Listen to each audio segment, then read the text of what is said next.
podcast. My name is Charles, and with me today, as always, is my lifelong friend and co-host, Dylan. I'm ready to talk some fantasy with my friend, Charles. I am ready to talk some fantasy with my friend as well, Dylan, and not just any fantasy today. Today, we got a big one, folks. It's You got that right. literally, in every sense of the metaphorically, yes. page count wise, we've got a big one today. And you know from the title, of course, we're diving into one of the Stormlight Archive books. This is the last one that has been published as of the time of this recording. Book 4, Rhythm of War. It always feels like a big moment when we take on one of these books. You know, I've described it in the past as like in using movie industry speak of like one of those tent pole kind of episodes that just is such a big topic to cover, such a big moment in modern fantasy. And here we are, Rhythm of War, Book 4 of the Stormlight Archive by Brandon Sanderson. Yes, definitely one of the flagship shows for us whenever we get into a huge series like this, and one that we hope to be able to provide some enjoyment for those of you who are like us. Now that we've read this one, over 4,000 pages, perhaps getting close to 5,000 pages deep into this series. It's like a 60-hour audiobook. It's massive. Yeah. And it takes a lot of commitment to get that far in, so give yourself a pat on the back, and we'll hope to do you justice with our discussion here. We do want to give a bit of a heads up beforehand that we are not Cosmere experts, Charles and I. We've read a lot, actually, for what that's worth, but we're not doing too many deep dives into the copper mine. We're not like super invested in all of the lore and how all of it fits together as much as like there's people out there who do Cosmere exclusive podcasts. I mean, the whole thing is Sanderson's work. So we cannot expect to give you that level of deep dive in the next, somewhere from hour to hour 45 minutes that we'll probably be doing this one. But we are huge enthusiasts of Sanderson's work. We've read, I've read, I think, everything in the Cosmere at this point. Wow. Charles has read a bunch as well, so we're excited to get into Sanderson's biggest series out there. Right, one of the biggest in all of fantasy. I mean, I remember when this book came out, we were relatively new on the podcasting scene, but it was huge. It's the difference between like a home movie and then like a multi-million-dollar Hollywood budget, like a freaking Avengers Infinity War, right? It's like that kind of scale of production that we're talking about in book form. I mean, even the like forward thank yous for this book was exceptionally long. Just the amount of people that it takes from every aspect of the business to get a book like this produced. I mean, obviously Brandon Sanderson, he's like the director, but it takes literally an entire full-time team of people to make a production like the Rhythm of War possible. And you really got to feel that in the like forwards, like author note, thank you stuff at the beginning. And it was a chapter in itself. Yeah, Sanderson has become an industry in himself, basically. Like, yes. He is, not only is he such a star from his work working with Tor, but he's also got all those secret projects via the Kickstarter that he wrote just for funsies during the pandemic. So, this guy is keeping a lot of people employed at this point, and props to him for that. He's and all the other work business, that Dragon Steel, that he produces a lot of the stuff under, as well as like merchandising and marketing and stuff like that. And and you see him, advocating for the industry. He was in the news around like audiobook royalties for a while there, and him using his influence to kind of champion better distribution of royalties for audiobooks, which I thought was, a really noble pursuit for him. He made headlines recently with that Wired article. It was Wired, right? That did that article. Yes, Wired was. Yeah, and then he wrote a response to that, which is a whole nother podcast. Yeah, that Wired article. I mean, as crappy an article that it was, because it was in such poor taste, attacking Sanderson, who clearly let the Wire reporter into his home and welcomed him and all of this kind of stuff, and the guy just goes on to write an absolute hit piece on Sanderson, like a hit piece on a guy who seems like one of the nicest guys in the industry. So I don't really understand why anyone would choose to do that. But yeah, that probably got a lot of attention on Sanderson. I saw social media was going wild over that, mostly criticizing the article. But the bummer about the whole thing is that article probably got a ton more clicks than if it was just a straightforward, like, hey, here's Brandon Sanderson. He seems like a great guy. He writes good books, and here's what's going on. So that's true, but honestly, we'll talk about that later. But I think he came out ahead on that one. He wrote a really nice essay later on about why he writes the way he does, why he's perceived the way he does. And I think his fans, rallied behind him in a strong showing, more than if it was just another boring article. So it has its place. Obviously I wish it wasn't written at all, but it has its. Sanderson was able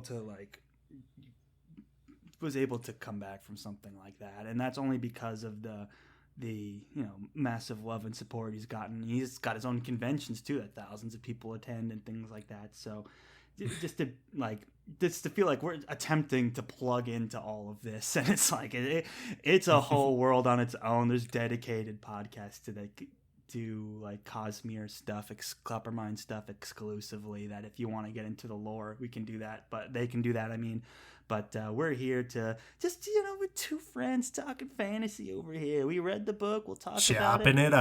Chopping it up, scatting the scuttlebutt, how it is over here. And if we forget a main character's name every once in a while, which will probably happen, we just ask for a little grace on that. It all comes from love. I hope to be able to get all the main characters. Me too. But I want to give ourselves that buffer just in case. A secondary, a Renarin of the world, that. We're definitely going to get some facts wrong as we attempt to express our thoughts and opinions. So it's a little grace on that. But, we are big fans, and we're going to come at it from love. And before we get any deeper into it, I think we got to finally drop that spoiler warning. Yes, we're going to be covering Rhythm of War in a no-holds-barred, spoiler-filled conversation when it comes to the Stormlight Archive. So if you haven't read all 4 books out in the Stormlight Archive yet, and you don't want anything spoiled, now is a good time to turn this down in your headphones. We've got episodes on all the previous books if you've read those too. So, yeah, we're pumped to actually be able to get into this. 3 books. Isn't this book 4? Oh, what did I say? You said 2 books, I think. Oh. See, we're already getting stuff wrong. Either way. We're in it now. I know how many books there are. Yes, I know you do. But I was like, we've done all the books up to this point, and we did the Edge Dancer as well. Actually, I skipped Words of Radiance. Oh.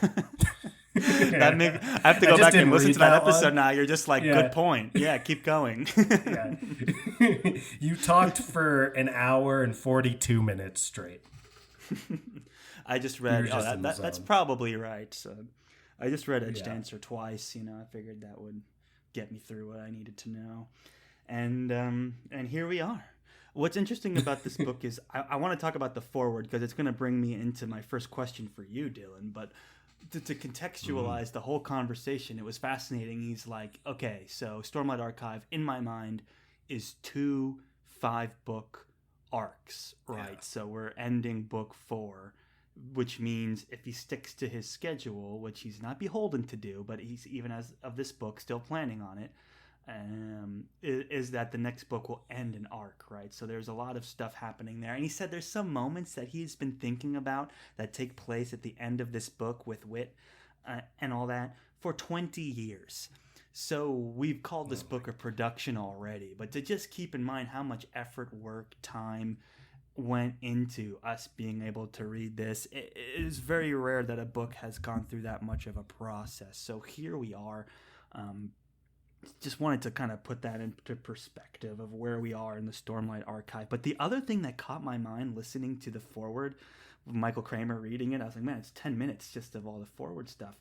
But there was one that caught my eye, and I knew right away, I was like, I have to ask Dylan about this. When he's thanking people, one of the people he thanks is an expert on dissociative identity disorder. And he said their raw feedback on how to get better at how I represent mental illness in the books is what Sanderson was thankful for with this person. And I was like, oh my gosh, Dylan, you have a background in studying clinical whatever, psychology. And I was like, and we had talked in depth. Clinical whatever psychology. Yes, I'm very excited to finish my PhD program on and finally get that degree in clinical whatever psychology. It's no, I'm in counseling psychology, psychology PhD program. I always say clinical. I don't know why. Counseling. Well, those are they're similar programs. Clinical psych PhDs are. Yeah, but you should be getting it right. You've been working hard at it for a while now. But we had talked in depth about Brandon Sanderson's kind of embrace of mental illness or psychology just in general in the last book, especially around Shallan. But in this book, it seems to take a much bigger role. And I think Sanderson has, even as recently as the essay he wrote in response to some of these articles he's been mentioned in, has been really embracing this idea of mental health and psychology and using that as a framework to kind of write a more modern fantasy story. This is someone who wrote the last 3 books of Wheel of Time, right? And so he's been spanning so much of the fantasy genre. And so now today he's actively doing research, especially on, I thought it was interesting, he mentioned specifically dissociative identity disorder, but I wanted to make sure we carve some time at the beginning to talk about just the psychology in the books in general, because we have a lot of things in here. And since you are our leading expert on the show, wanted to kind of get your feedback on some of the things that you read in this book as someone in the trenches of reading all the research and in practicing and in studying and in some cases teaching some of this stuff. Yeah, I'll say that one of the reactions I had when I was reading this one is it felt like Sanderson was always trying to deal with mental illness in this series in particular. Like a lot of what it seems like makes people radiant are like the pain that they've dealt with and the distress that they've suffered and how they work, not even necessarily to overcome it, because I would say few, if any, of our characters like overcome the struggles, at least to this point, but they are constantly fighting that battle, which is I think a great way to illustrate mental illness rather than this and then I started glowing like a radiant and I was cured. Yeah, for the most part. Then I just got over it, and I've never been better. What they call it, I know the phrase breakthrough is used a lot, right? It's almost like speaking an ideal is like a breakthrough. Yeah. Oh, for sure. And it's interesting because I would say the way that Kaladin struggles with depression, for example, is a lot more like someone who has depressive episodes.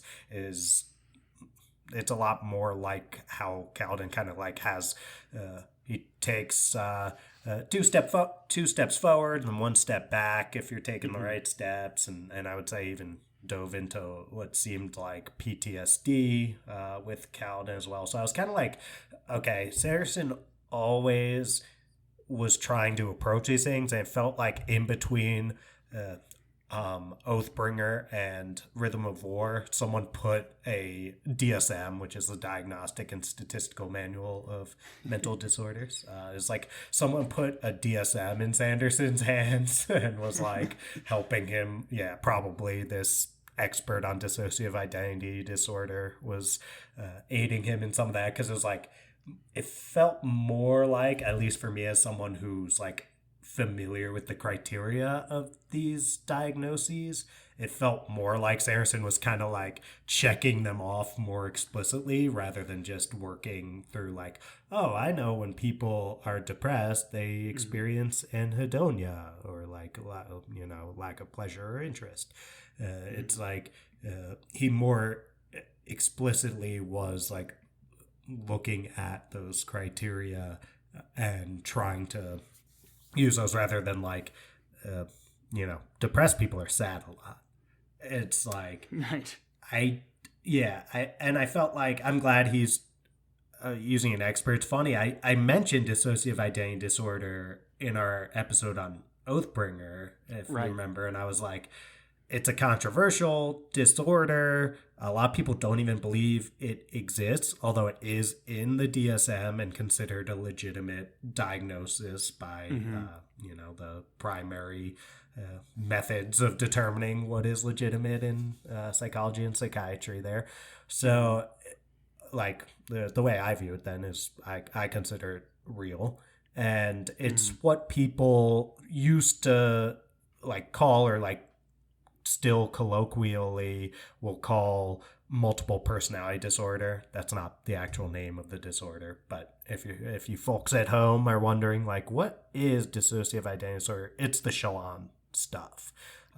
And you can tell Sanderson, there's even a part where he's talking about like the way that Shalon is showing symptoms that seem to be like dissociative identity disorder. And she like looks in previous records of it, and she even notes like, oh, I don't really have the memory loss that other people seem to suffer from, which is like, memory loss is a huge thing. Right. Is present for those. So it's almost like, it did feel like Tarantino was like, oh, the expert told me that you'd have memory loss, but Shalon, I haven't really done that, and I didn't really consult the expert before, so I'll have her look into this. And like, so I appreciate all that effort to be legitimate there. I have more to say about kind of the Caldin becomes group therapist guy as well, but I'll pause for a second here. No, I think that's well said. It's interesting to me from like the Shalon perspective. I know we had talked, and it's so funny because we had talked about dissociative identity disorder, but it wasn't like explicitly mentioned, I don't think, in any of Brandon Sanderson's stuff in that book.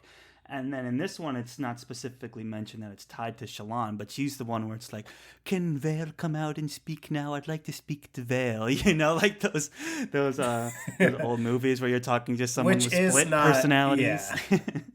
Right. And it is not usually anything like that when folks are dealing with dissociative identity disorder. You're not like, all right, I'm Shalon and I'm like tagging you in, Vale, like it's the WWE. It's usually not as like deliberate, and you don't construct the personality as like, oh, I need a new personality, I'm going to go make one, which is kind of how like Radiant got formed. So there are little things, especially that seemed off earlier, that Sanderson, now that he's working with an expert, is trying to address more. Because it's like Vale is like someone who, now it's more explicit that Vale is like, I formed as a way of protecting you, which is one of the like dominant theories as to why people develop these personalities, is like overwhelmingly those with dissociative identity disorder have suffered intense trauma, often in childhood, and it's believed that these personalities are developed as a way of like putting someone who's quote unquote stronger and can then handle all of this trauma, while like the main personality, the Shalon in this scenario, is protected. So that's like that's more explicit, that Vale is like, Shalon, I was here to protect you, And now you don't need protecting from the thing I was protecting you from, so see you later.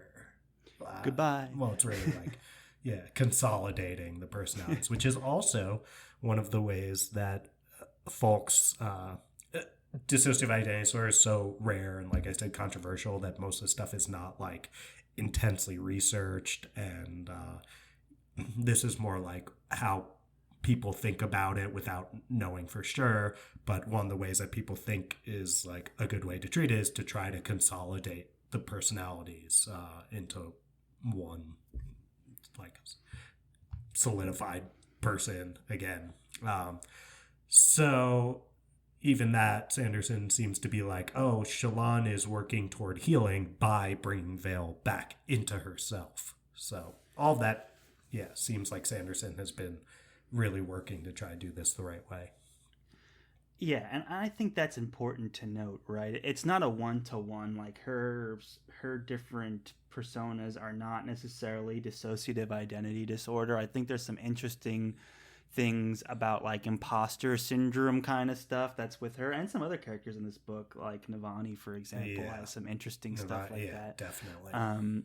And there's also like just being a teenager and exploring different like personalities without thinking of them as we talked about that we talked about that. Yeah, we talked because I think now. when I was talking about it in Oathbringer, I was like, I don't really think it's dissociative identity disorder, and I don't think Sanderson wants to like wade into those waters because it's difficult to portray and controversial. And then he gladly, I guess he was waiting because and there's a lifeguard. As that, that's the expert. Yeah, right. So, yeah, but I was thinking maybe it is just kind of a more intense version of what we all do when we're teenagers, which is like try on different versions of ourselves to fit different scenarios and groups of people. Right. But Sanderson leaned much more into the like, no, it seems like it's closer to dissociative identity disorder. It's a fantasy world, so maybe it doesn't have to be exact. Right. But there's some things that I appreciate that he does right, and I think it's a reason why, with his rising fame, I think a large part of that is how he's been able to write some of these more challenging parts and embrace like taking on characters with more challenging aspects of their mental health and bringing like mental health into the forefront of some of the plot lines and arcs for these characters.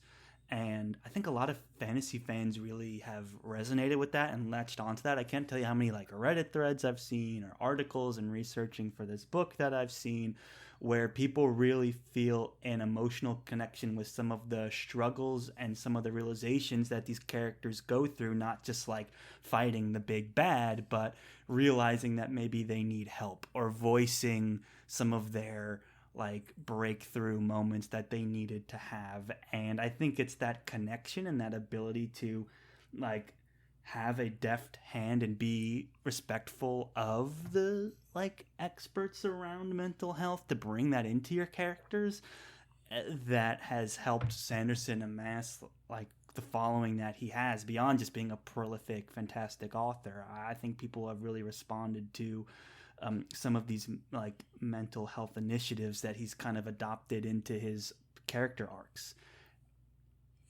For sure. And I don't know if fantasy or sci-fi fantasy fans are any more likely to be dealing with mental illness than any other like group of people folks. I've talked to. I will say I'll say intuitively, and I think Sarah El Arifi, who we interviewed a while back, Sunday Times bestseller, who has a new book coming out. She wrote The Final Strife a while back, and now The Battle Drum is marching. Soon. You like that? Oh. Marching toward publication date. I do like that. In a month, I think, right? In May. Yeah, anyway. I think it's coming out in May. Yeah, so I think she kind of got at this when we were interviewing her, where she felt like part of why she loved the fantasy community is that a lot of times it's folks that kind of retreated into this this way of I guess, escaping, like the escapism aspect of it that people talk about all the time. And they're people who have dealt with a lot of crap a lot of times, and that's why they will often gravitate toward that kind of escapism. And folks who deal with that kind of crap a lot of times are people who can empathize and who can like see why it's important to be kind. And I think that a community who has a lot of folks like that definitely can see themselves in the struggles that our heroes in Sanderson's work, especially the Stormlight Archive, are dealing with. So I love that Sanderson's tapping into that.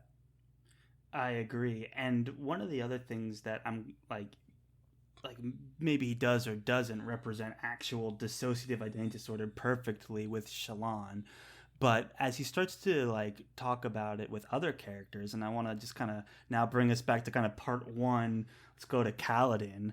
And especially in part one of the things that I really liked was that he was able to have a really good control over the perspective of the character and the conversations around mental health. Like so many times you see it and it's like so obvious and tragic and overblown, or sometimes linked with like people committing crimes or acts of violence or something like that. But I like that in this perspective, all of a sudden he's like marching out into the field. He's like, well, what's up, everybody? And they just look at him and it's like, you need to like retire, bro. And he's surprised by that and he doesn't fully understand it. And Dalinar's like, I've seen other people go through what you're going through. Like we can all see it, even though you're denying it and this and that. And that was a great way to kind of bring us into Kaladin for this book, for his arc, right, where he ultimately speaks the fourth ideal of kind of accepting some of these things, right? So it was nice to start with that use of perspective of the character and kind of being surprised by being kind of almost this like intervention of sorts, but not really, of just people around him telling him like, you've been through a lot. There's no shame in taking a break for yourself and realizing that war is a traumatic, horrible thing. And like, you don't have to be on the front lines for every single battle to play your part, even though you've done all these incredible things. And we've used you as a tool, maybe for too long. And I thought that was a really strong opening to Kaladin's like story in this book. I really appreciated that. I think that was like the best execution of mental health in the whole book, if I'm being honest, in my opinion anyway. Yeah, I mean, especially someone like Kaladin, you often need the folks around you who are noticing those changes to point these things out. And you can go through that denial, and Kaladin's entire identity is basically centered around this idea of being a soldier and being a radiant and fighting out there. And he cares so much about protecting folks. It's actually, I think, the idea that he might not be able to like do what he has to do to protect people when he's out there because of his, I believe they call battle shock in this book. I mean, that kind of sounds like shell shock, which is what they used to call PTSD back in like the post World War I or something, World War II. Yeah, it was World War One. Either way. So yeah, it seems like that's a pretty realistic depiction. And it's kind of interesting. It's a departure from what you might expect when you're reading The Way of Kings, and by the time that comes to an end, you're like, oh, Kaladin's arc is gonna be all based around him being a soldier, him being a fighter, him protecting people.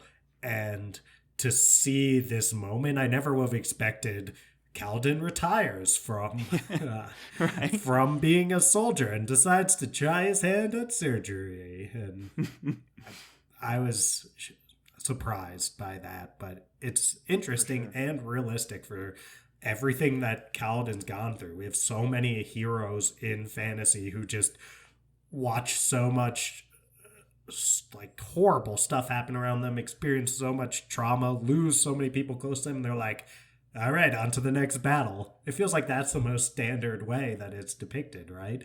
Most characters in fantasy, they like lose their best friend in a battle, and like, that was really bad. Like, I'm mad now, and I'm gonna go fight harder. It's like that Right. is not the most typical reaction Yeah, to or it experiencing fuels trauma them over and over into again. like a drive for vengeance or something. It's like a Yeah, motivator to keep them going in a lot of cases. exactly. If you watch certain Marvel movies, you'd be like, oh, my mom died. Now I'm going to be the villain for everyone forever. It's like, okay, You mean interesting. every Marvel movie? I'm like, interesting There was the one motivation. where, yeah, there's a pretty recent Marvel movie that definitely used that device a lot. Yeah, it's like both the Possibly main too villain much. and the main character had their Right. like their moms die so that the characters could be motivated to Yeah. do anything. You're like, Right. We okay, can like we mix can. up the motivation.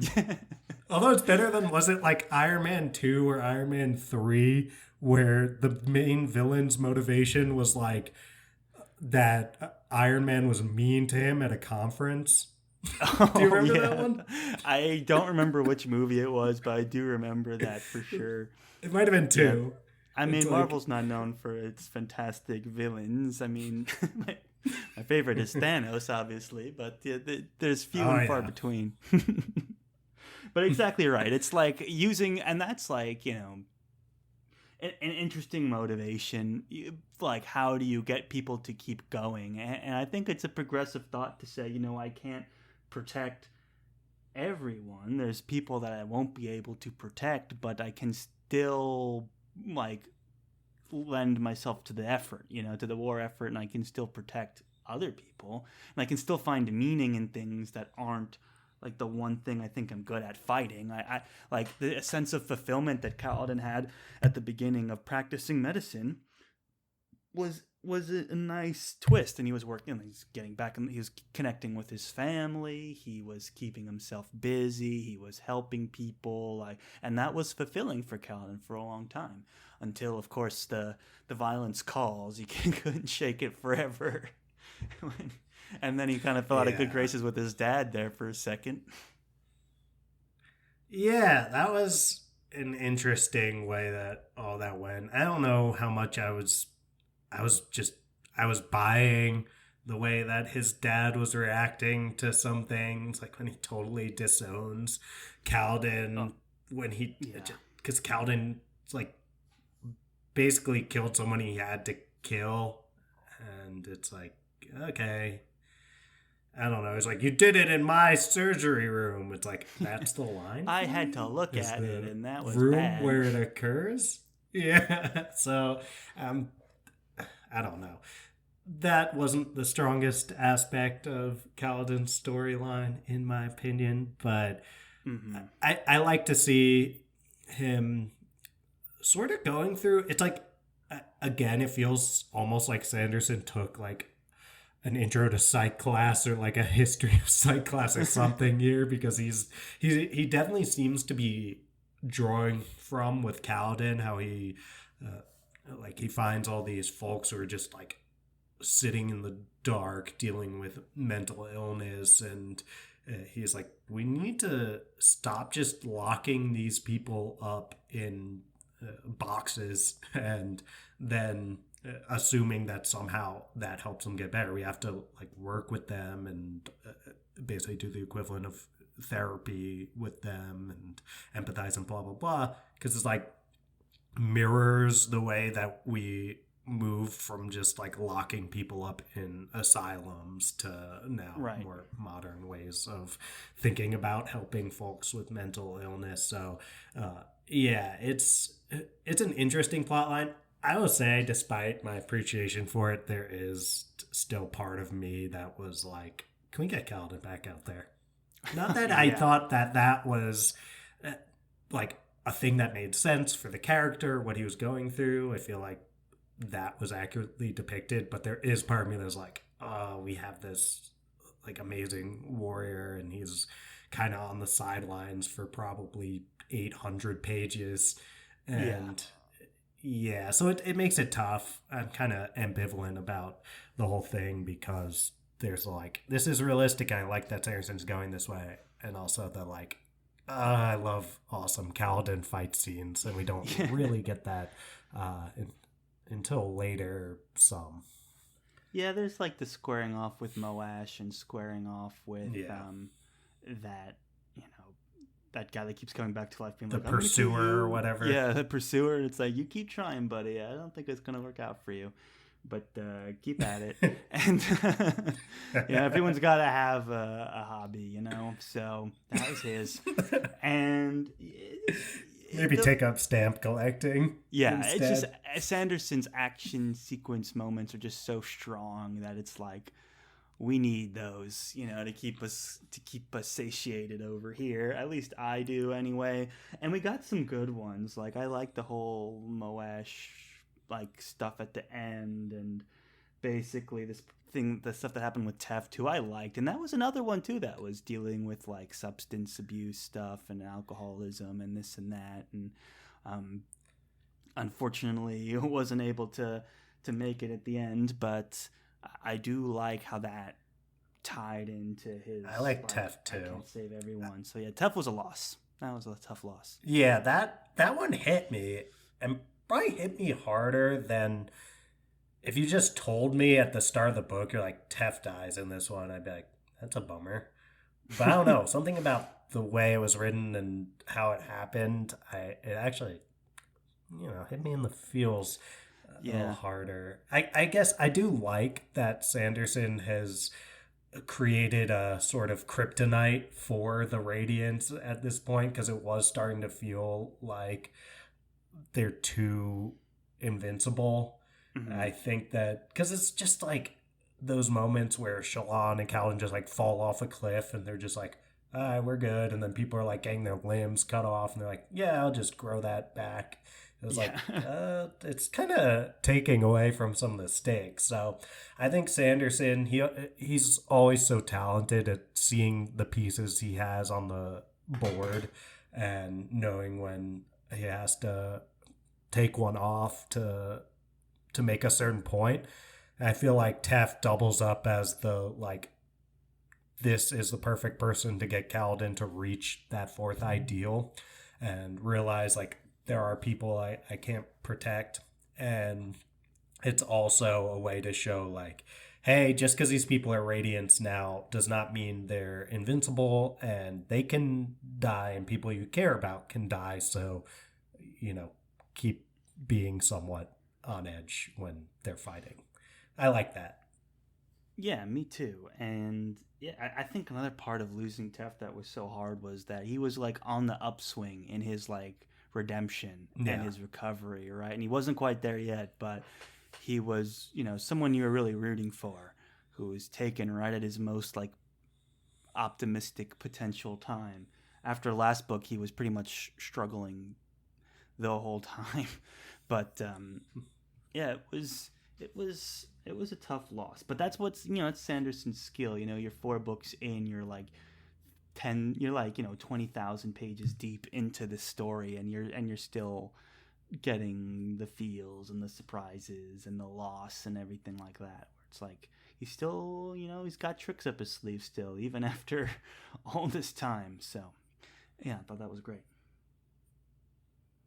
Yeah, and Kaladin, I like the attention he got in this one and the arc he gets, because it's interesting how in these books you'll get characters that get a lot of focus in certain ones, and then they'll just like take a back seat for a full book, which when the books are over 1,000 pages, it's like, it's weird to come away. Like in this one, I came away being like, what did Dalinar do?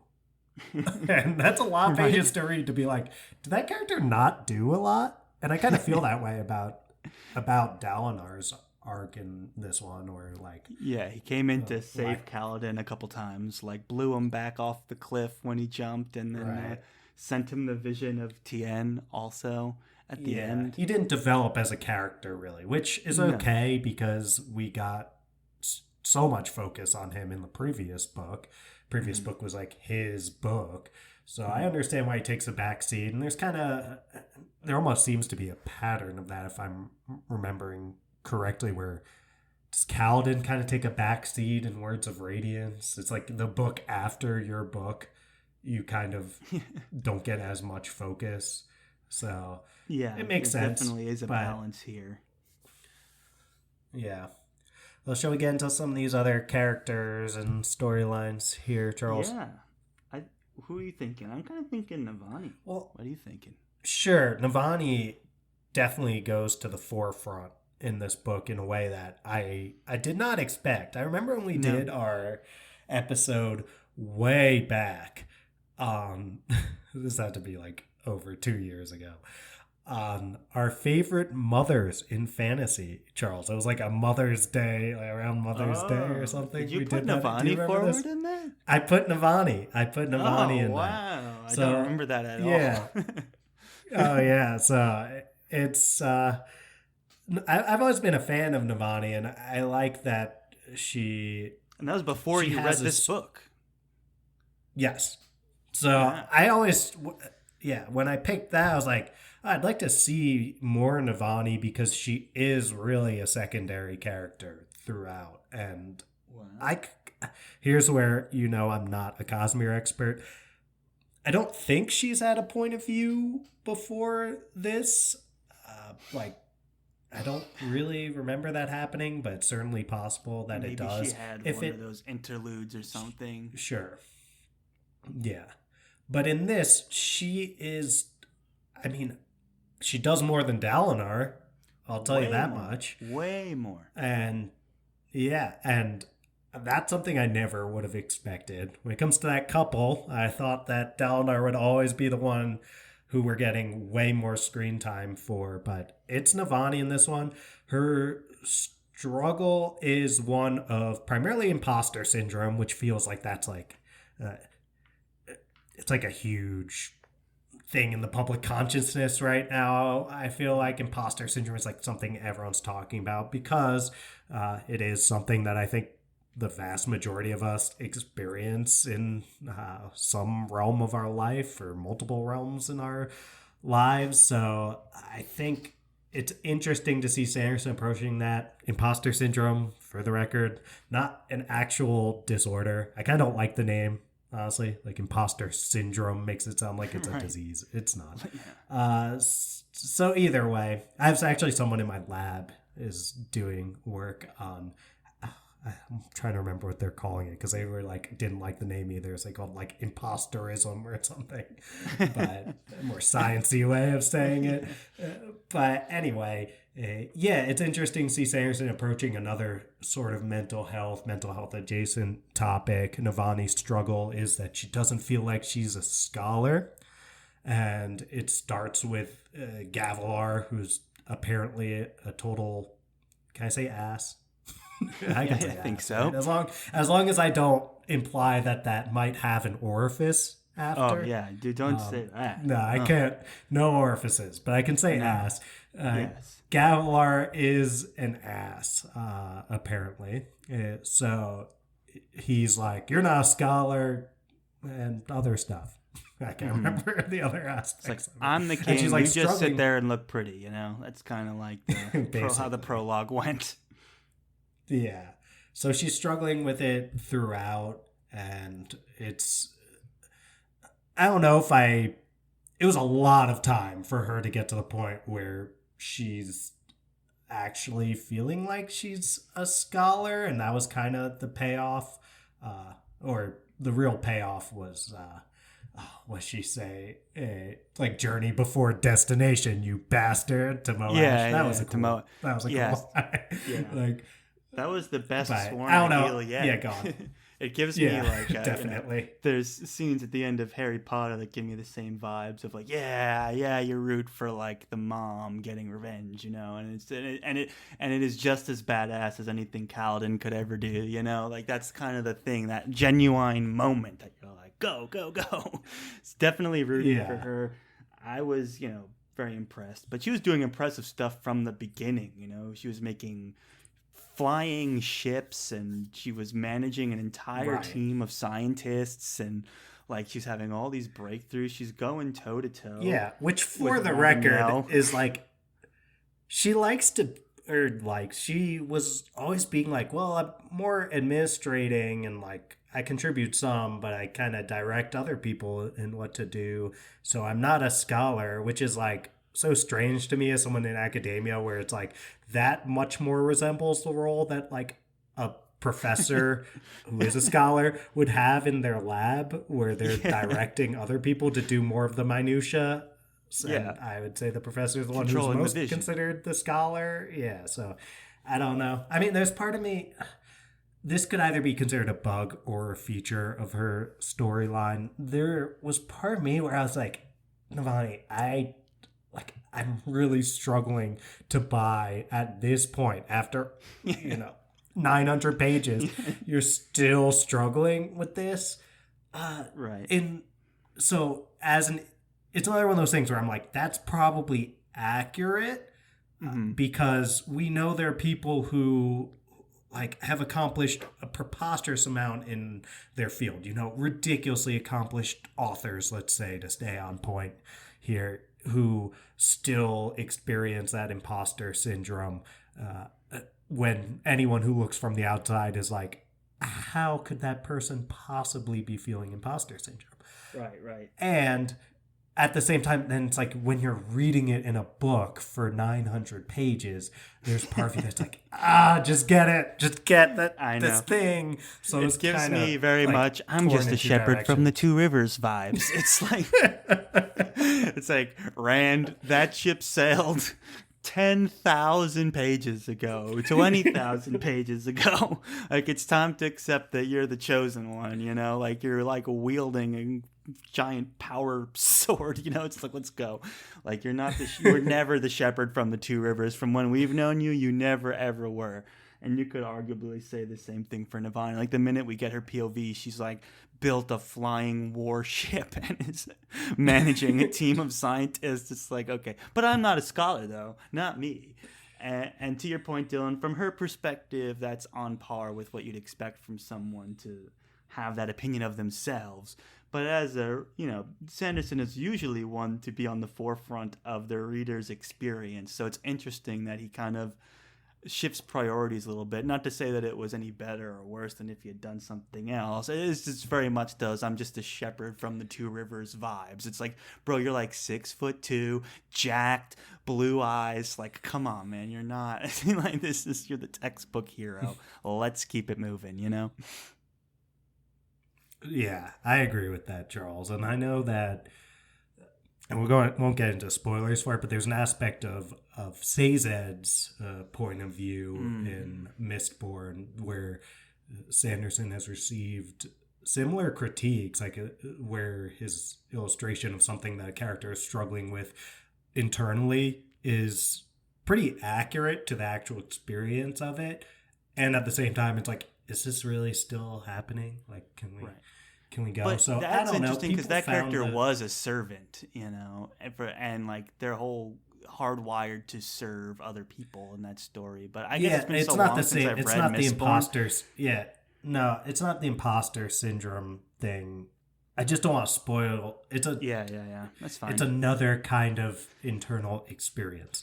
That did feel. I'm just trying to be as vague as possible to not spoil this, even though probably like 85% of the people Rhythm of War is probably who've read the Rhythm of War. We're not going to assume that. Yeah. And even if there was one person that had done that, then we did the right thing, Yes, you're welcome, one person. And I hope you're happy. It's your fault for doing this. You're welcome. Yeah. You're welcome, Read Craig. Mistborn. Yeah, thanks a lot, Craig. Right. Yeah. Anyway, go read Mistborn great already. Craig. Yeah, you really should read Mistborn, Craig. I mean, if you're reading Rhythm of War, I mean, I would say that you could have read Mistborn like 3 times in the amount of times Seriously. just read Rhythm of War. Yeah, and Mistborn Era 1, for the record, still my favorite Sanderson work. I would agree. I would agree as well. Even up against Stormlight, which I know is such the darling right now. It's like you can't. The magic of Mistborn is yet to be replicated in Sanderson's work, in my opinion. Yeah, I mean the delivery in Mistborn. I mean this isn't a Mistborn episode. Although I feel like we should like do Mistborn again or something at some point because it's like our first book we ever covered. That's how much we love Mistborn. Is we're like, that's the place to start this thing. And the problem is when you start with one of your favorite books that you really want to cover and you have no idea what you're doing in terms of podcasting at that point, you maybe don't produce your absolute best work on a book that deserves so much like positive. Dylan, you have such imposter syndrome right now. I'm sure the episodes are great. I'm not a podcaster, Charles. I'm just... I just record these for fun about 220 times. It's just, Right. Yeah. I just talked to Joe Abercrombie once, okay? That's all. Right. I'm not a podcaster officially until we get Sanderson on here. That's true. Yeah. Then I'll admit I'm a podcaster. And I'll be like, thanks for listening, you bastards. But maybe instead, Dylan, you'll never get him, but you'll say, I'll accept that there'll be those I cannot interview, and then you will ascend into podcasting. That's the fourth royalty. ideal. Yeah. Fourth ideal of podcasting for sure. Yeah, that's pretty good. Navani, Life Before Downloads, moments. That's the first. Life Before Downloads. Good, that's good. You got more? I kind of forget all the other ideals, but those are the two. Life Before Downloads is the first. I'm only that far. I don't know. I haven't spoken the other ones yet. Yeah. I'm trying to think if there's a Journey Before Destination one, but I got nothing. Anyway, come back. Navani. We do have like a tentpole book to discuss on the show. Yes. She bonds the sibling. She does. That's a big deal. And huge. She also kills. Although it's kind of interesting how her whole thing plays out, where she's like working pretty closely with Raboniel. Raboniel. Raboniel. Something. Anyway, Raboniel, it's Raboniel. Raboniel. Working pretty closely, and we get this kind of like Raboniel gets, I don't know if humanized is the best word for what Raboniel is, but definitely like you see another side of Raboniel, and Raboniel helps Navani like come to terms with this idea of being a scholar, and then Navani kind of mercy kills Raboniel. Like, I don't know, it's kind of interesting like thing. That it was interesting. I like that throughout. It kind of reminded me of Emperor's Soul a little bit, where you've got like the captor and the captee, but they also respect each other as peers, but they still try and like subterfuge each other's. Between Sanderson's work. By the way, Emperor's Soul's so freaking good. Yeah, Emperor's Soul and is like awesome. Quick. Yeah. Yeah. It's like a 4-hour audio way book. Back. You could listen to that 20 times. And maybe you should, because that's a fun. Oh, that was a close one. That was a close one. That's a freaking wow. I'm pretty good usually, but I don't know. I'm like I'm riled up or something. I know today. we're charged and ready to go today. Yeah, it's a big day. We're talking Sanderson. It's not every day where we get to discuss a Stormlight Archive novel, and with that comes some excitement. But that's a freaking good book. Clean rating maintained. Clean rating achieved. Yeah, Emperor's Soul is great. Yeah. And if you haven't read that, but you've read this, read it, and then remember the Navani Raboniel arrangement here, because I don't know. I was like, it's kind of the same vibe of like when Navani like tries to set something to explode while she's holding it, stuff like that. You're like, oh, that's kind of fun. Like I like that part of this, and you're going up against an enemy who's like an immortal being too. That's another interesting piece to this. It's like, can a mortal human being stand up to someone who's lived and relived for thousands of years and has been like single-handedly trying to defeat humanity for a long time. So quite the opponent. True. Charles, you ever do a little betting? Ever? A little sports betting? I've never actually placed a sports bet before. I don't know how. Well, either way, are you familiar with over-unders? Yes. Right. Well, I'm going to ask you. Over-under set at 29 and a half. The number of times that the word emulsifier appears in this book. Over. Going over? For sure. I think if anyone has a Kindle version, they can probably do like... I have a Kindle version. Find like a search. Oh, you have the Kindle version? Yeah, I have the Kindle version. Let me see if I can Can search. you like... It's a good question. Yeah, can you search emulsifier and see how many times it comes up? Search.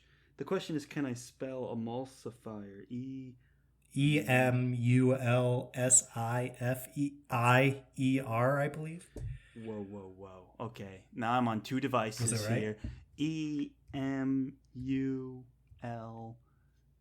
There's EMULSIFIER. Emulsifier.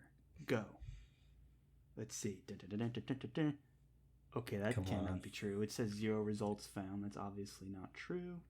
Did I spell it wrong? EMUL. Yes, SIFIER. That's what I spelled.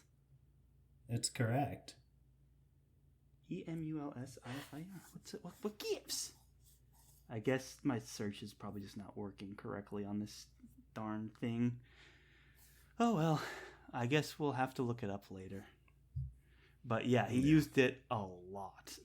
That was one of the things that's like, oh, Sanderson learned a new word kind of vibes. Yeah, it is heavily used. And maybe I just noticed it more because I was like, I didn't know that word coming in. So it's like, oh, I'm seeing a lot of this word, emulsifier, here. And there are multiple times, to be fair, making coffee drinks where you're making like the frappuccinos. It's like you need something that's going to emulsify and keep like the coffee and the ice and the chocolate syrup and whatever else as frappuccino consistency and not like where the water separates out and this and that, or any kind of smoothie. You need that like emulsifier that keeps it all together. That's where my barista days a million years ago was where I remember that word. For any of you out there making smoothies at home, a new word. Xanthan gum is a great emulsifier. Yeah, I bet Navani wishes that she had some. What was it? Xanthan gum? Yep, xanthan gum. I feel like I've seen that in ingredients, like when you look at the ingredients for something. Yeah, it's usually in something that would otherwise separate, like a drink, like a beverage with lots of ingredients mixed in. It's pretty common in that. Yeah. Navani, to be fair, Navani explains what an emulsifier is at least twice, probably more. That's true. And she's looking for a metaphorical one, too, at least if that didn't make it any more confusing. Like, she doesn't literally need an emulsifier. She is not making coffee. No. She's not making a frappuccino. She's not, she can make flying warships, but can't invent a frappuccino? Like, come on, maybe she's not a scholar after all. Their society will really progress when they have cafes, Starbucks style. I searched, they have airships before cafes. Come on. Yeah, come on. I searched emulsifier, rhythm of war, although I don't know what I was expecting.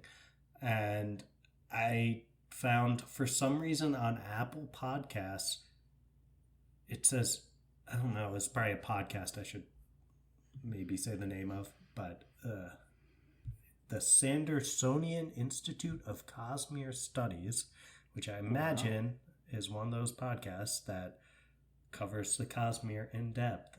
I don't know anything about it, so, hopefully it's a great podcast.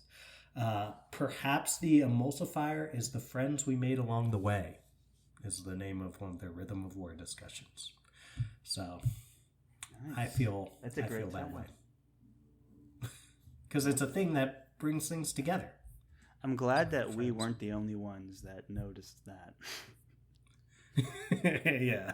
So I don't know how you could read this book and not notice that, but perhaps you can. Perhaps so. All right. Well, we covered Navani, I believe. Is there anything else we need to say about that? I feel like as best as we can. Oh, wait. The results. It pulled up finally. An emulsifier. Oh my god, look at all these results. There's 3 pages of results. 1, 2, 3, 4. Oh, most of them have multiple ones. Oil and water can mix if you have an emulsifier. Some stump weight sap extract is a simple emulsifier. She shook the resulting solution. To do this with liquids, I used an emulsifier. But what kind of emulsifier does one use on... ... Oh my... Yeah, see, that's part of why emulsifier does one use on light. It defies reason. She clearly needed an emulsifier. Like she would say emulsifier like several times within the course of like 2 sentences. And you're like, okay. Right, emulsifier, Navani whispered. What? We need an emulsifier, Navani said. Something that causes them to... Unfortunately, I can't fathom what such an emulsifier would be. I thought it might be related to sound. Yeah. Okay, let's count. 1, 2, 3, 4, 5, 6, 7, 8... 9, 10, 11, 12, 13, 14. It says 16 here. 16. Okay. Which my bet was off, but I also would say, hey, this is not foolproof. Working, as the user interface is not giving me confidence that it's accurate. But we have at least some kind of bench line mark here of 19, and it is giving me sentences, so I do feel good about that. So I may have been under, but. I may have busted, but that's another gambling thing, right? Maybe not sports, but no. That's a blackjack term. I guess I just lost, as is typical with any time I try to gamble. So, which is why I don't. So yeah, what should we talk about? Well, I'm gambling that our listeners are sick of hearing about emulsifiers, or maybe they love emulsifiers because they read Rhythm of War and probably enjoyed it. But probably time to move to another character. I mean, so this book is, at least theoretically, like Venli and Eshonai's book, right? Mm-hmm. I mean, they're the ones getting the flashbacks. He kind of strays away from the format in this one. I feel like you could argue that maybe they're like the framing device, but it's not quite the same as the other 3 that we've gotten. I don't know if you feel that way. Yeah. I feel totally that way. That's why I was like, theoretically, this is that.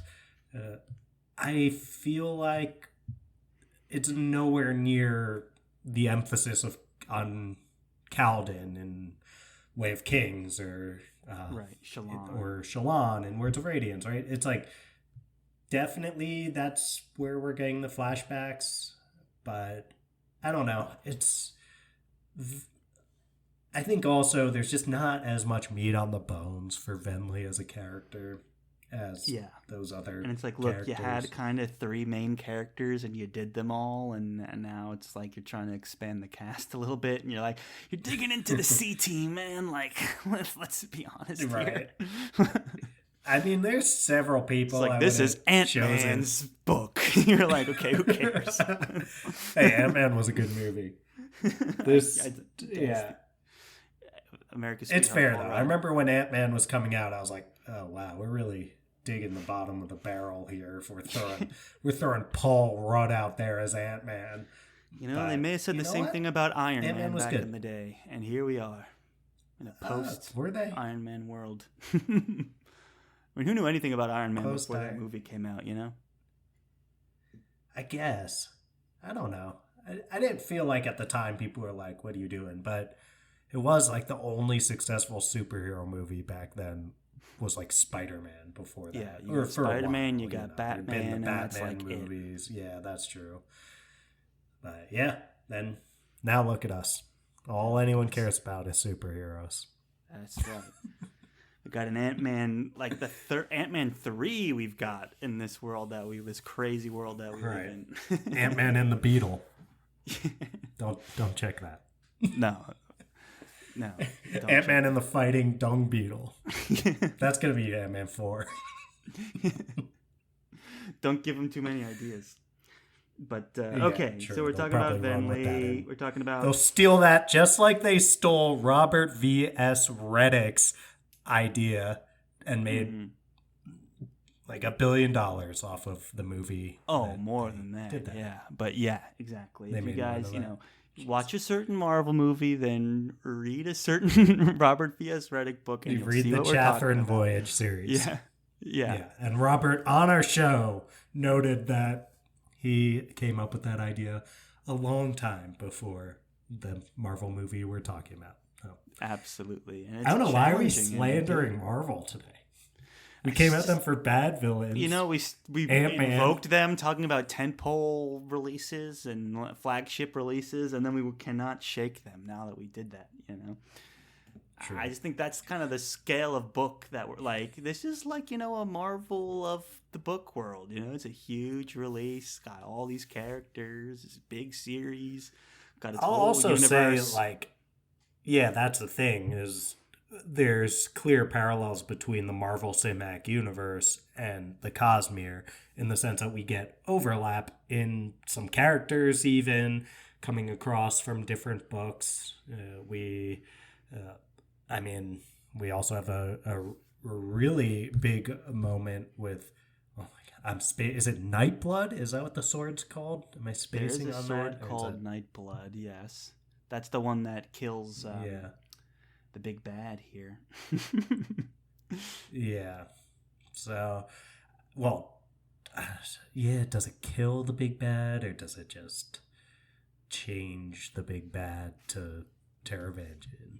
Well, the name, that was an interesting thing for me. I was like, okay, this is kind of stretching my reading capabilities here. The character's going to have the same name, Odin, or whatever. Odin, that's definitely Odium. Odium. We were going so, it was going so well. I felt like we hadn't messed up a character. Okay, so here's what happens. Okay, so Teravangian's imprisoned, okay, constantly guarded. Yes. In the end, Zeth appears. And you get this bizarre overlapping things that happen, okay? Teravangian, Sheth shows up, kills him, okay? And then in the fury, Zeth smashes the gemstones that Teravangian is protecting, which gets Odium's attention. And then as Zeth stabs Teravangian, Odium grabs Teravangian and brings him into the spirit realm. And then Nightblood is also manifest there because it is a being of both realms. And then Teravangian uses the sword to kill Odium, which I believe the name is Rayse, Rayse. And so then the line from the synopsis that I'm reading says, the vast amount of investiture leaves Nightblood sated, even as the loosed shard seeks a new vessel, and Teravangian accepts the role.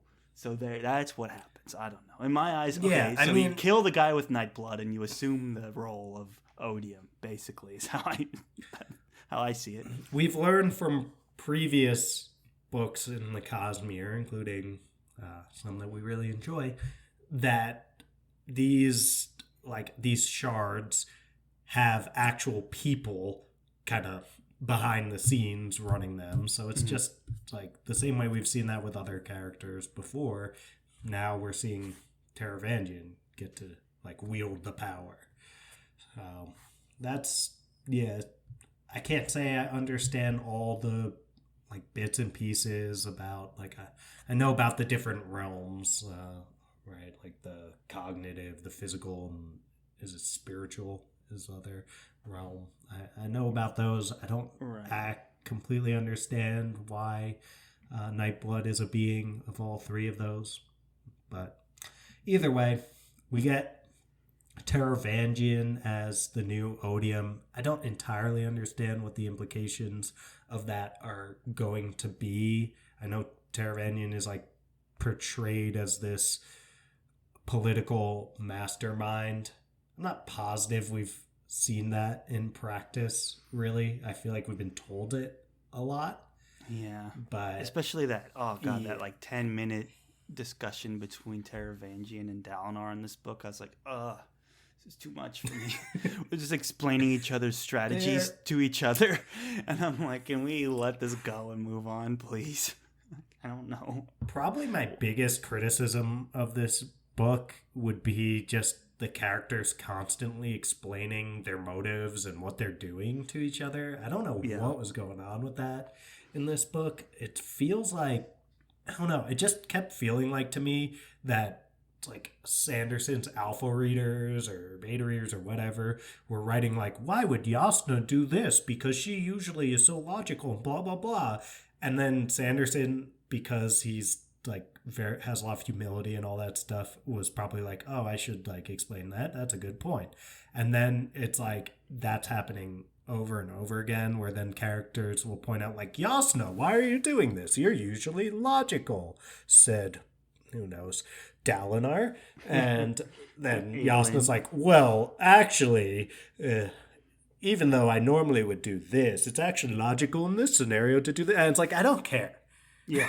So there were points where I was like, okay, like we need a little less explaining what we're doing and why and all this kind of stuff. Yeah, I get it's hard. I've found, and you know, we've read these books pretty much back to back, which is not my recommended way of experiencing these books because it starts to feel like too much, at least for me anyway. I've learned through reading pretty much all the Stormlight Archive books back to back that it's just epic fantasy may not be 100% my jam, and that's fine. Right. I think sometimes once you get like 10... I don't know if epic...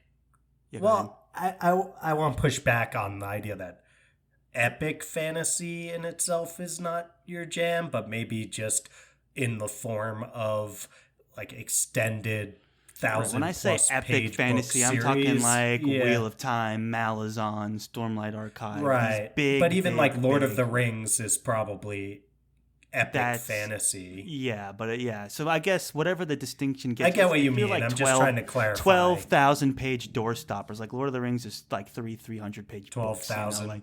You know, like it's 12,000 page. Yeah.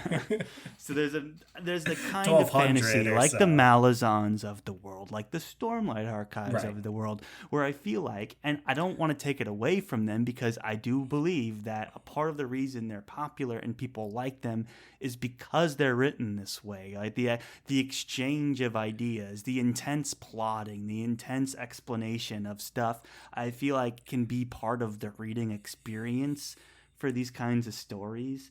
And it's just and these were made the most popular series. Oh yeah, which is interesting to me because one when New York I think Times about bestsellers, right, number one, and so we're talking Stormlight Archive, Wheel of Time, for example, A Song of Ice and Fire, even. Although I think you'd say that's probably the exception that makes this rule for you.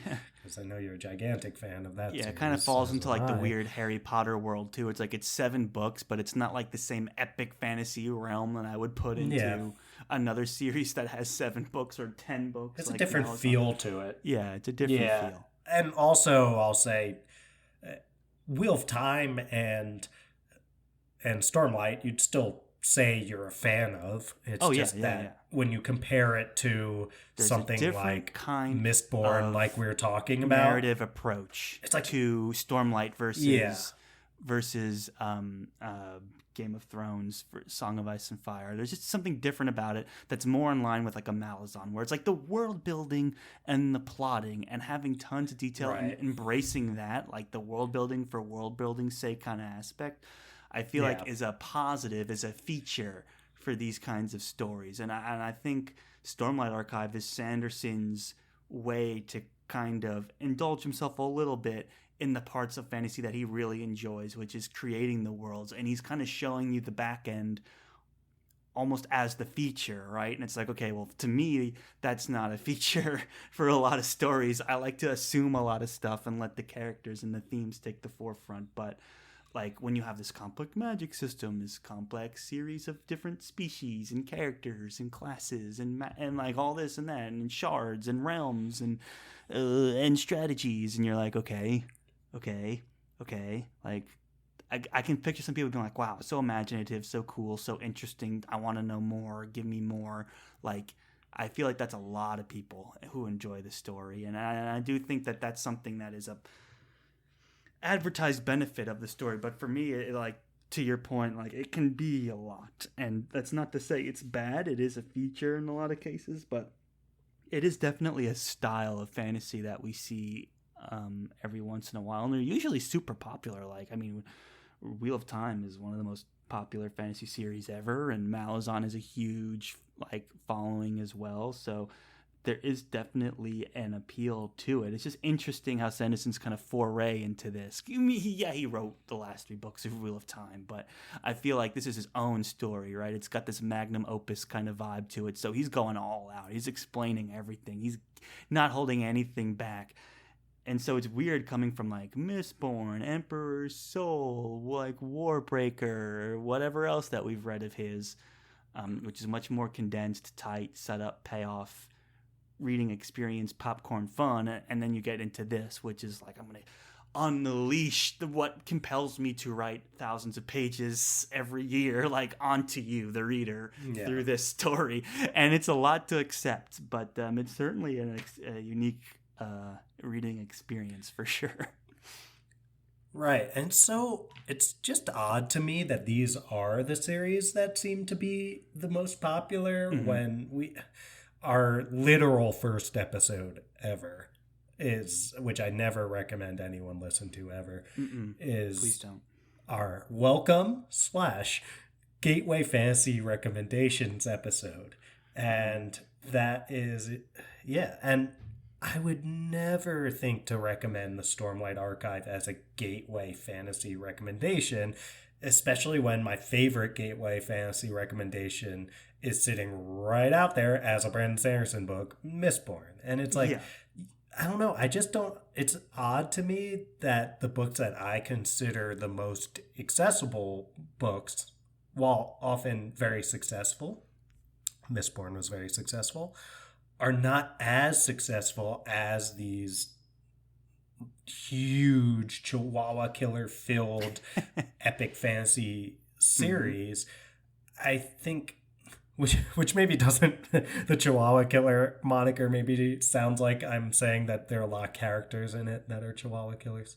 I mean, the books, The we physical call them size Chihuahua of killers because they're so covered books that falling off Could the kill a table Chihuahua. ledge, landed on a Chihuahua, would kill it because of the sheer mass of the book. Which is what Sanderson, so we're not disparaging Sanderson, he literally calls them Chihuahua killers sometimes himself. So it's anyway. It's a great it's maybe a like departure. Yeah.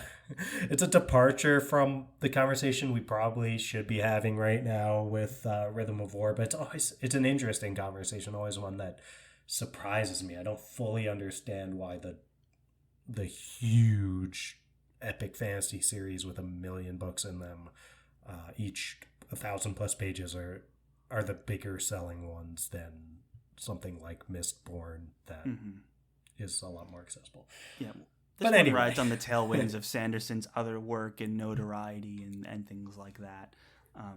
But even still, I feel like it's so deep embracing in the fantasy genre that when people are like, I want to read fantasy, let's go. Like, this is my one shot. I got a 2-week summer vacation. I just want to sit and read fantasy.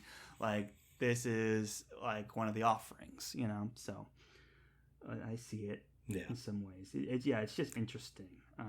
As we wrap it up here, I mean, what else do we got to make sure we mention here? Well, we need to give Shallan and Adelin's storyline some attention, and then I think we're probably pretty good on this. I can't think of what else needs the ending to really be like fleshed out. The whole the wit odium thing, which I just don't think I understand enough about the Cosmere to fully to really grasp the ramifications of what odium did to wit. Like, I found it interesting, and it kind of, I don't know, it created this sense of impending doom or like dread in me, even though I didn't fully understand it. Because wit's always seemed like untouchable, right? Yes.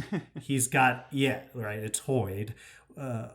Wit always seems like the one with all the answers, who's playing everyone else. Not that I see him as having bad intentions or anything. I see him as probably having good intentions. But he's ahead of everyone else and knows more and is 20 steps ahead. Meanwhile, like, Odium finally gets the jump on him in some way by like erasing his memories, because you're like, he's like, oh, if this happens, I'd be really bad. And then you see it does happen. So I'm like, if Wit thinks this is really bad, this is really bad. But I don't know the specifics of what the really bad is. It just creates this like dread in me. Right. I agree. And it's interesting that was the moment that Sanderson had been plotting to. And I was like, man, I wish I could more. Sometimes with these epic fantasy, I realize I'm kind of maybe stumbling into something that I don't fully understand. And that kind of felt like that moment. Again, we gave you the warning at the beginning, guys. We don't understand, like, the Cosmere 100%. But that didn't take away from the moment being fun, because Wit was always this, like, untouchable, infallible, godlike character. And then to see him get one-upped and have his memories erased, you're like, okay, here we go. Like, this new Odium is ready for trouble, you know? So, curious to see where it goes. Yeah, me too. I'm sure we'll get some payoff for that in the next book. But in the meantime, let's chat a little Shallan and Adolin. It's definitely kind of the B plot, I would say, of this story. Maybe even not taking the center stage. I don't know what would be B then. Well, you got like unless you consider Kaladin and Navani like the same story. We also barely talked about the Venli Eshonai thing, but I don't know. For me, she was fighting her self-centeredness. She freed R'lain and Lift, and that still wasn't enough. And then when she finally like did it for the right reasons, it gives me book 1 vibes where Kaladin was like, "Why do we do these things?"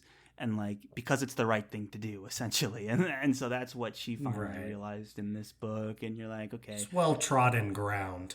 What was interesting was she was underwater and couldn't speak the ideals, but they were like, we get it. Like, you would have spoken them, so here you go. Which I was like, interesting that can happen. That's good to know, I suppose. Fair game. Let's talk about Shadesmar. Let's talk about Shadesmar. Adolin and Shallan go into Shadesmar basically on this mission to get more honor spraying. Wow. I just had a little twang. Give me some more of them honor spraying, I tell you what. Hey, Shallan, better go into that there Shadesmar and get some of them honor spraying. Sorry. That's so funny. I tell you what. And that there Adolin. I'm from New York. I have no idea where that twang came out for 2 seconds. But we've all been there. Either way. I mean, you live in Georgia now. I'm sure you're pretty used to it. But sorry, Georgia. I mean, I don't know. I mean, you speak with Southern accents, a lot of you. Although Atlanta's kind of like a transient town. Yes, or that's city. True. It is a city. You go there to see the aquarium, and which suddenly... is like the molasses rolling off the tongue. It's from The Office, by the way. Yeah. You go to Atlanta to see the aquarium, and before you know it, you got a house, a white picket fence, 2 kids. It's like it all happens so fast. Isn't that only the classic have story one of those of things. how people end up? Have you been Well, to the you aquarium, forgot Charles? about the world of Coca-Cola. You forgot about Chick-fil-A. Those kinds It's of things mostly are the also. aquarium. That's a big It's one. got a Yeah. fantastic aquarium. I mean, Oh whale yeah, I've been sharks, like right? 3 or 4 times. Yeah, it's got multiple in the same tank, and those are big, big creatures. So very cool. Yeah, I've Highly got to get out recommend. there.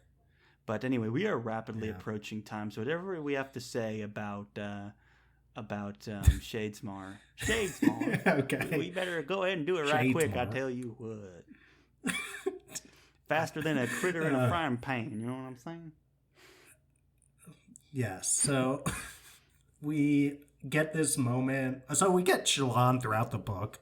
I mean, I covered some of this when we were talking dissociative identity disorder, but it's getting worse, and she's just like bouncing around between these different personalities more. Yeah, she than loses control. she Like has personalities before. can force themselves to the forefront, and they're like talking to each other, and they're taking votes and like this and that.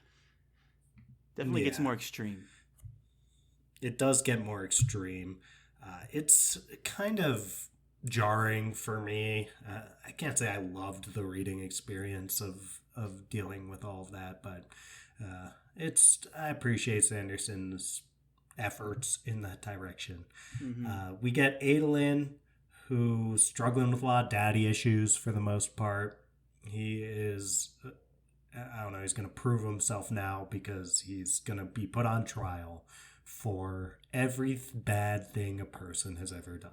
Not quite, but almost. He's like being put on trial for what people did thousands of years ago, right? And the Radiants giving up their spread.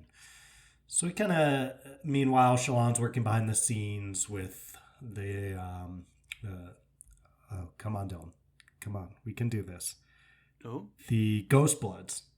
Oh, yes, right? The Ghost Bloods, of course. Okay. Marays. And Marays from the Ghost Bloods.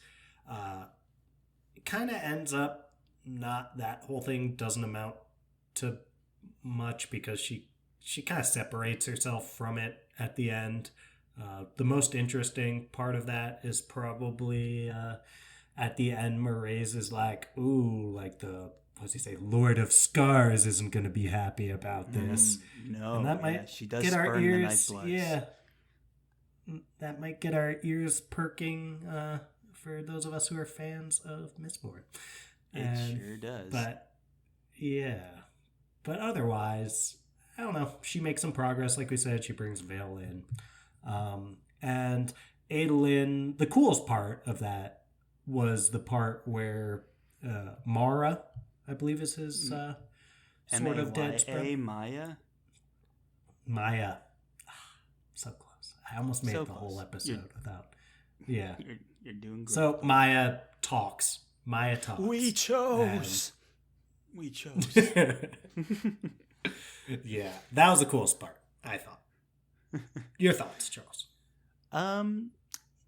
Yes, I would agree. I kind of liked for me there was a lot of like potential espionage stuff. Like a lot of plots were set up like, ooh, someone's the spy, or ooh, we should take out the judge and take his place, and then like none of it kind of happens. So you're like, okay, like this typical, like, reminds me of Mistborn, where there were these setups, these mysteries, like who are these people, who's this, who's that, and then it kind of I was expecting more of a payoff, and it doesn't have to be. It's not a criticism, but it was just like, okay, I felt like most of the time I was trying to understand, like trying to unpack the mystery, and there never was one, so it's like whatever. But no, I thought it was. This to me was obviously the B plot. It was fine. I was more interested in Shallan's like dissociative identity or lack thereof, in her disorder, and facing her truths and her arc more so than Adolin and what color suit he was gonna wear into Shadesmar. But it was still, there is a lot. I feel like Sanderson has flanderized Adolin a little bit in this one. Just with the obsession with clothes and all of that. I know that's always been part of his character, but it felt like it was like so constant. So I don't know. Adolin, I think I called him a nothing burger in a previous I think episode. you did at I guess one point. him and I could not see eye to eye for whatever reason. So sounds like similar thoughts from you, Jules. Yeah. I mean, he was a good friend to Kaladin before he went off to Shadesmar, and he's fun. He brings out the more fun aspects of Shallan too, which I always like. But yeah, it was good. You know, you got the whole thing with the Spren is interesting. His relationship with Dalinar was kind of like on the rocks, and this one I was like, since when? Like I thought they were like it was hard to buddy in the last book. Like I thought, you know, when Adolin, like my hard to favorite understand where Adolin that scene came is when from. he's fighting in the arena. Oh, because he killed what's his face, like in the last book. But it's like, oh, you killed him. Meanwhile, it's Sadeas. like comes from What's like his the face? Black Death or whatever. Like, give me a break, dude. Oh, You, can like, we talk you killed about the your fact own wife. Like, Yeah. Don't act all holier than thou. Yeah, that's Jesus. fair. Can we talk about how The dads Sadeas are taking like L's in Sadeas, this one. Yeah. Sadeas dies, they're like, Amaram is now Sadeas. And then Amaram dies, and it's like, Sadeas' wife is now Sadeas. So it's like, can we just have no Sadeas anymore? Sadii? That's the Yeah, plural. I feel like we've gone. Sadeas. I totally like that whole champion, but she that, dies like, too. honor duel. Yeah, she's gone. Thank goodness, right in the beginning, which is nice. Got her out of the way. Yeah, exactly. So now it's like, okay, I think we pretty much eradicated that line of a potential villainy, but you never know. I'm surprised no one else became Sadeas after that. Well, there's still a whole nother book to go. It's promising to be the biggest Right. one yet, so we'll see. Like, it's gonna be the biggest one. I mean, I don't see. Each one is progressively bigger, right? Like, there's no proof. There's nothing like that says that definitively. But I'm just going to assume my over/under on the page twist at count the is- end is Yeah, go ahead. Dalinar has been Sadeas the whole time. Ooh, that would be something, wouldn't it? Because And I don't know, Sadeas was found- Dalinar. I found they're like. And Adolin killed. I thought they were so close in trying to navigate the politics of the plains and all that. Like, they seemed like a team.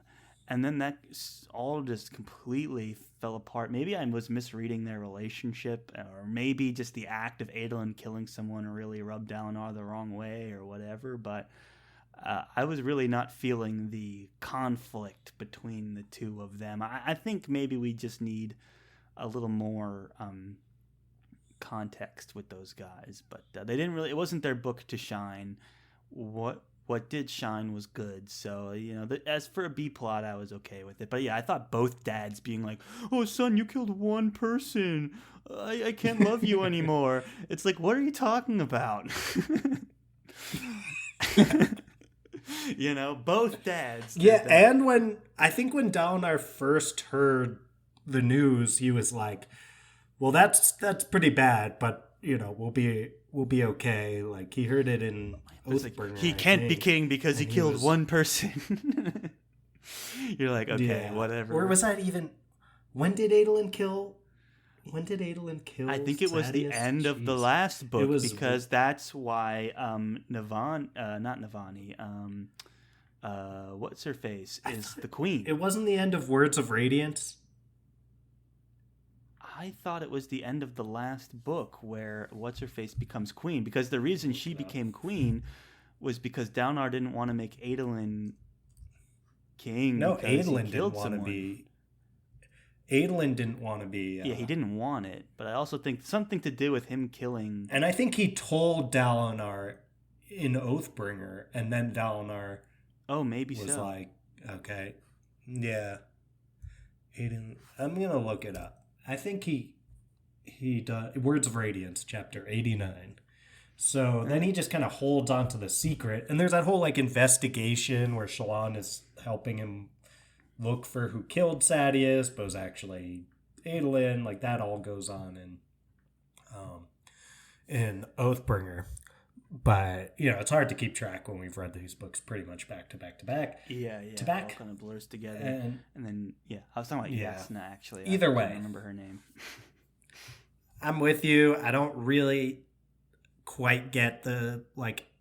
Adolin Dalinar on the rocks, it's kind of explained as some combination of Dalinar's not happy about Sadeas' death, maybe not pumped about Adolin not wanting to be king, and also kind of mad that he seems really involved in his relationship with Shallan. Just like, come on, Dalinar, grow up. Yeah, like, dude, exactly. You got other things to worry about. You know, you've got a perfectly capable son who's a good guy. Like, he's an adult now, you know.